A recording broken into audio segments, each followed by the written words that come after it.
Parshas Re'eh. In this week's Parsha, one of the descriptions of the obligation of tithing appears. That's Meiser. In Perek Yudalid, Pasuk Chaf Beis, it's 14:22. The Torah says, Aser ta'aser eis kol tfuas zarecha hayotzei hasodeh shana shana. You shall surely tithe the produce of what you sow, the seed that comes forth from the field year by year. So there's an obligation to give Meiser. There are actually a few types of Meiser. There's Meiser Rishon, which is a tenth of the crop after the initial Truma, the gift to the Kohen, is given. Then a tenth of the crop is given to the Levi. There's an additional Meiser which is taken, and that is Meiser Sheni. Meiser Sheni, the second Meiser, the Ba'alim, the owner of the farm, takes the crops or the monetary equivalent that he redeemed, takes it to the 1/10 of the remaining crops and takes it to Yerushalayim and eats it there with family, etc. That's in years 1, 2, 4, 5. In years 3 and 6, there's Meiser Ani, where instead of taking it up himself, he gives the Meiser to the poor person. Now, this specifically is talking about Meiser Sheni, but the commentaries say that this rule applies not only to Meiser Sheni, but it applies to all of the Ma'asros, which is that you take from each field, each source of bounty separately, and each year has its own. Okay. Now, the Gemara in Maseches Taanis says that Rabbi Yochanan saw his nephew, child of Rish Lakish, and he said, Psokli psukecha. He says, tell me, what did you, Emali psukecha? Tell me the verse of the Torah that you're learning. This is not an uncommon challenge in the Gemara, in which an older Talmid Chacham would, when meeting a child, would say, okay, what are you learning? Psokli psukecha. Tell me the pasuk that you're learning. So his nephew says, Aser ta'aser. He says, what does that mean? So Yochanan says, Aser b'shvil shetis asher. Take Meiser, give tithe, so that you become rich. It's something of a play on words, because the word for Meiser, the root is Eser, Ayin Sin Reish, which is 10, and Ma'aser is somebody who gives a tenth. And Ashir is with the same words. It's not the same letters. It's not the same word. But it embedded in this phrasing is this notion that if you give Meiser, you'll become wealthy. And in fact, Tosafos goes to town on this. And he gives an example of somebody who, and it's cited in the Medrash as well, a wealthy man who had a field that would produce 1,000 measures, kurim, of produce, and he would give 100 as Meiser, and he would keep the rest. And he cautioned his son, while he was on his deathbed, he cautioned his son to maintain the practice so that he would assure that the field would continue to produce bountifully. So it's clear that Tosafos and others took this literally, that if you give Meiser, you become wealthy, or at least you increase your bounty. And in the Gemara itself, Rabbi Yochanan engages with his nephew, and his nephew says, well, how do you know this? So he says, test it out.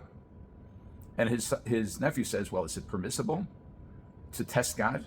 The verse says, Lo senasu es Hashem, don't test God. Don't challenge God. So Rabbi Yochanan said, in the name of his Rebbe, Rabbi Hoshaya, Rabbi Yochanan says, no, this is an exception. Chutz mizo, this is an exception. Why? Because the verse in Malachite says, Havios kol ma'asar el beis ha'otzar, bring all the Meiser to the storehouse, v'yiter b'veisi, and there will be plentiful, there will be food in my house. Uv'chanuni na bezos, and test me with this, he says. Amar Hashem tzvakos. Imlo eftach lachem, test me. See if I don't open up arubos hashemayim, the windows, the portals of the heavens. Varikosi lachem bracha ad bilidai, and I will empty upon you blessing without limit. There's a song that goes Varikosi lachem bracha ad bilidai, and on this, Rami Bar Chama said, Amar Rav, ad sheyivlu sifsosecha milomar dai, until your lips get worn out from saying die, from saying enough. Now, the separate question is, the lips aren't used when you say die. It's the tongue and the teeth. And some say that's exactly what it means, that it will never happen. Rav Schwab has another answer. Rav Schwab has another question. And his question is, why the emphasis on becoming rich? we see that Koheles frequently criticizes wealth, challenges the value of wealth, says you don't take anything with you when you're gone. It's better to do mitzvos and to fear Hashem. So what is this business about lauding wealth, or at least using it as an inducement to give meiser? So Schwab quotes the Gemara in the Dharm on Daf Lamed Ches, which is 38a. Lamed Ches Amud Aleph. Amar Rabbi Yochanan, again Rabbi Yochanan. Ein HaKadosh Baruch Hu mashre shchinaso ela al gibor v'oshir v'chacham. When it comes to God giving His Spirit on someone, usually a Navi, so he has to have three characteristics. He is a Gibor, an Oshir, and a Chacham. Powerful, strong, wealthy, and wise. So Rav Schwab quotes the Rambam, who says that these are really all midos sichlios. These are all mental or character traits. And he bases this on the Mishnah in Pikei Avos, in Perek Dalet, in the 4th chapter of Ethics of Our Fathers, who says, Ezu Chacham, Haros Anolad, Ezu Gibor, Hakovish Yitzro, Ezu Osher Asamech L'Chalkam. Who is the strong, who is the wise person? You can see what the consequences, the developments. Roes Hanolad, he sees what's going to happen as a result. He doesn't have tunnel vision and look only at the impact of actions and decisions on the present, but also what the consequences will be in the future.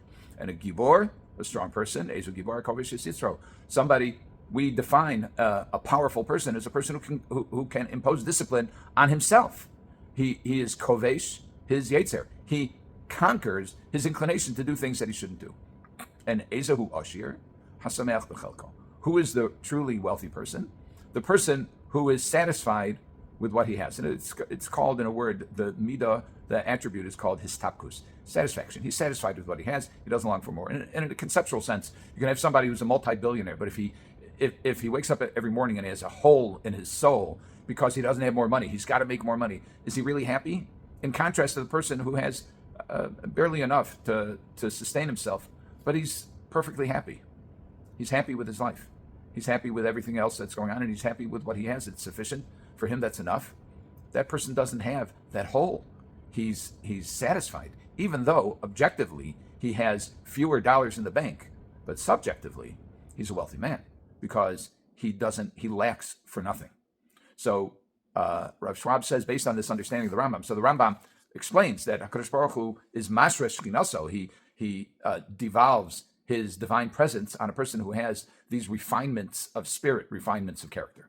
And Rav Schwab says, and this is also echoed in the words of the Chassam Sofer as well, cited in Sha'arei Aron, that the practice of giving meiser actually conditions a person to realize he doesn't need everything. He's always giving away a portion of what he has. And that hopefully is conducive to a sense of histapkus, of satisfaction. Not that he's not necessarily going to make more money, but when he makes more money, he can give away more money. And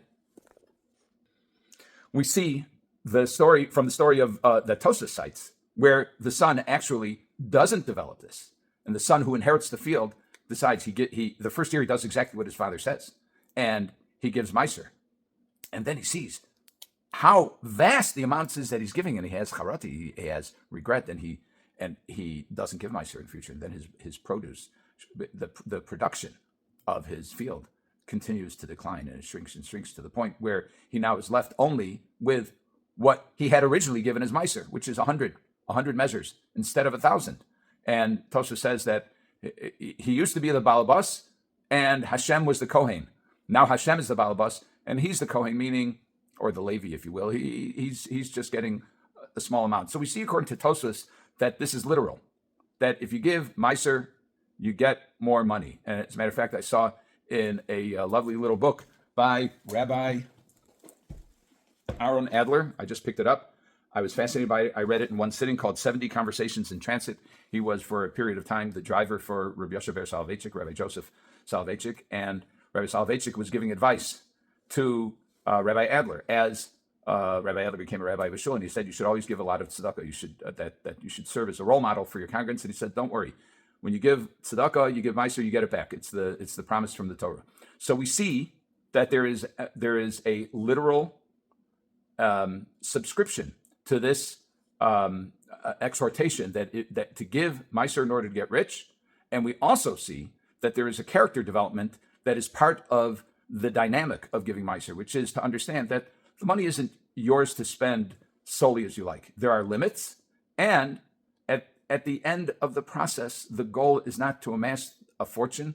The goal is to do good things and to be happy with what you have. And when you understand that everything we have comes from Hashem, and we may get a lot, we may get a little, and we're given some tactics as to how to increase what we get. But the best way to become rich is to be happy with what you have. Have a good Shabbos.